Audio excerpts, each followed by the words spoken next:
even with a weekend where, the Saturday games were pretty compelling, which we'll get back into. But yesterday, it looked like we're going to get back-to-back blowouts after Michigan just decimated Tennessee and poor Rick Barnes' team.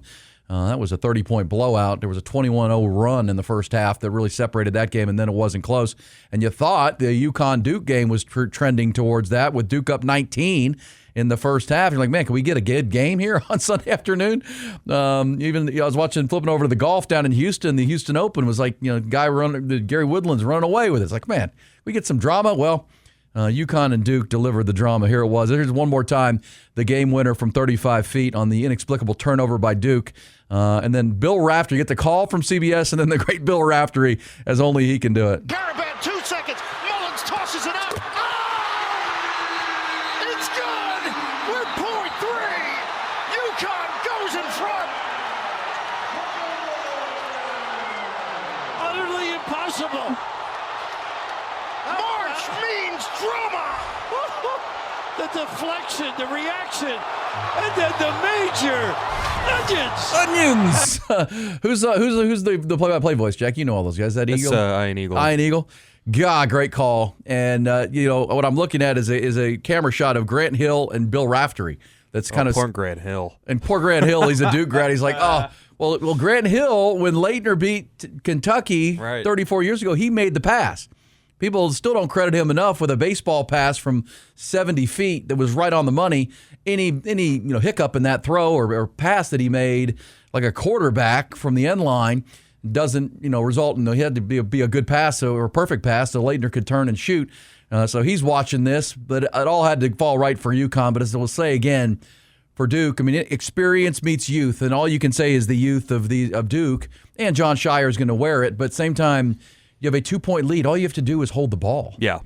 Like, just hold the ball. Let them come foul you. 10 seconds. 10 seconds. You're up 2. You just can't turn the ball over. And, again, I understand. And Dan Hurley's playing essentially 5-on-3 because Duke has 2 guys on the other end wide open. It's just he could have rolled the ball. Like the Boozer, the younger Boozer, he could have rolled it, like bowled it, and it would have rolled all the way up to the Duke player. Game would have been over. But that would have been better. Hold the ball, get fouled, and go to the line is better than he tried to do a Grant Hill baseball pass that then got tipped up in the air, which led to the scramble drill, which led to the 35-footer and the ball game. You got to be smarter than that. Yeah, and you see John Shire, they had the camera on him too, and once the ball gets up to Caden Boozer, he's saying, up the court. Right. That's where John Shire's. Yeah, well, that's going to be the criticism of John Shire. What are you doing? Just tell him to wrap your arms around the ball, make him come foul you. The clock's your friend. You lead the game. You just can't give the ball up here. Yeah. They need a possession that you don't have to give them. And he's a real good free throw shooter too if he goes to the line. That's the thing. That's why John Calipari's at Arkansas. It's the question of what is your goal? Are you trying to get these superstar kids to be one and dones and first, top 3 picks in the NBA draft, or are you trying to win national titles? Yeah. And so far, Duke has come very close, but come up short when it ultimately mattered the most. Because think about last year. Experience for U of H, and also Malowach had a terrible game, the other star freshman for them. And then this year, you have the freshman point guard. The point guard is the brain of the operation, right? And he's the one that turned it over late. Well, and listen, they've only, in the last year, if you go back to last year's Final Four when they blew a 14-point lead to UConn, they've only lost 4 games. Mm-hmm. But they were leading by 14 against Houston. Then they led by 17 against Texas Tech and lost this year.